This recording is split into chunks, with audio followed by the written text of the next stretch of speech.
In this video, we will take a look how to bulk download uploadly orders. You can see usually you will open the link to open the respective uploaded file. And this time we will do it the other way around. So let's say you have received multiple orders and now you want to, download them all at once. So I can show to you what you have to do. You go to the order overview. You can select all of the orders which contains an uploadly image upload. Once you have selected all of them, you click the three dots and you can see download all uploadly files. You will click on that. It will redirect you to our bulk download page.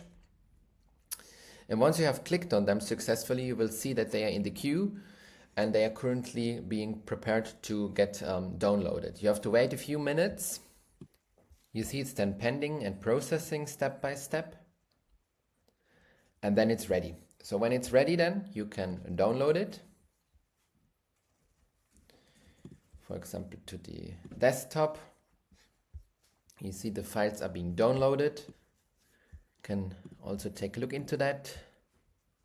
Zip, open it up.